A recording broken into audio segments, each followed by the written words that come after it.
So, President Erickson, you wrote that Penn State is committed to transparency to the fullest extent possible, given the ongoing investigations.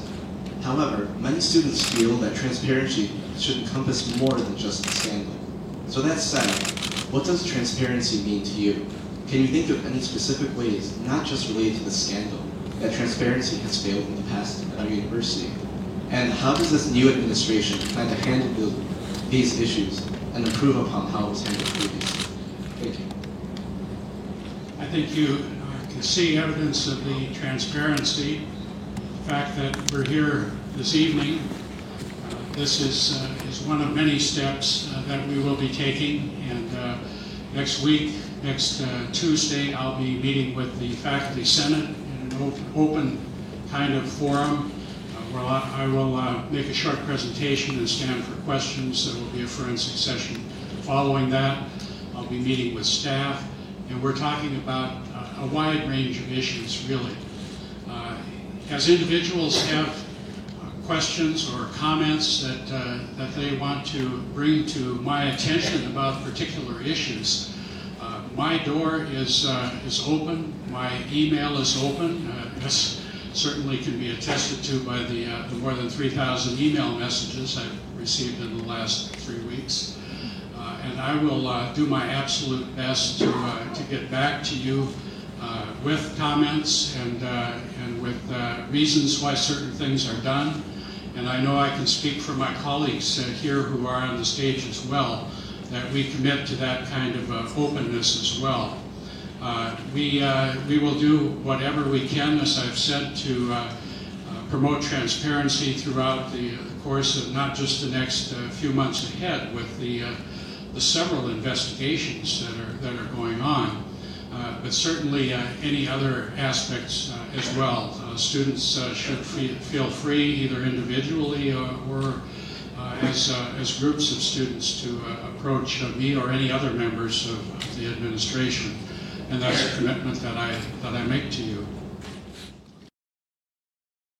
In 2007, Graham Spanier testified in front of the Pennsylvania State Congress to defend Penn State's immunity from the Right to Know Act, which allows for Penn State to disclose no information to its students or the public concerning budget information, university decisions and procedures, as well as communications between university officials and Jerry Sandusky, among other things. Do you believe Penn State should revoke its immunity to the Right to Know Act based on President Erickson's and the university's promise of communication and transparency? Well, let me respond to the first premise there, that there isn't a lot of information already available. All of you should know that the university's budget is very open. Some of you, I hope, have any of you gone to the home page?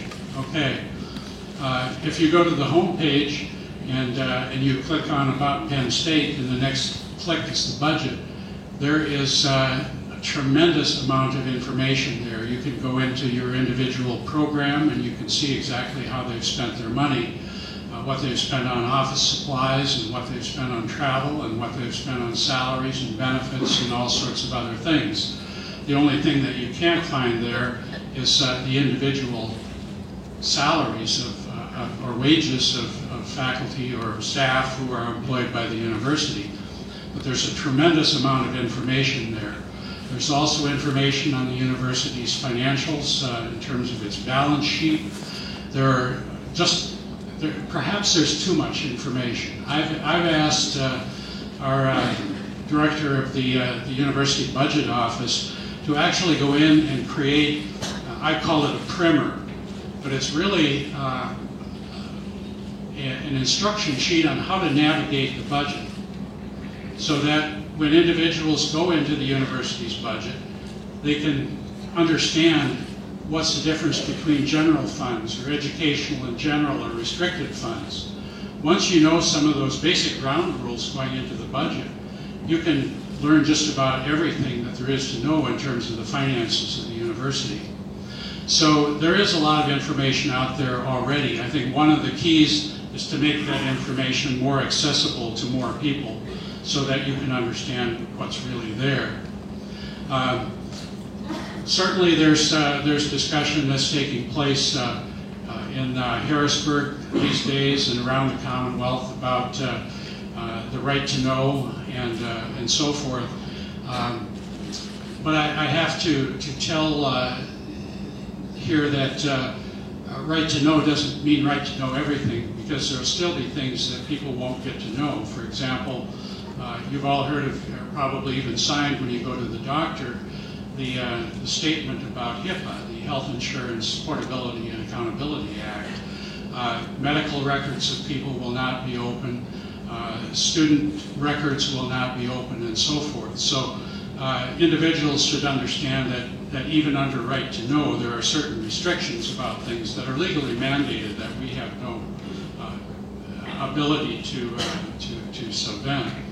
So overall, I think this context is changing. We'll certainly have to see what kind of discussions take place in Harrisburg. We will obviously comply with whatever decisions are made, and hope that there's a reasonable kind of protection of sensitive sorts of information from those that the public really should be knowing.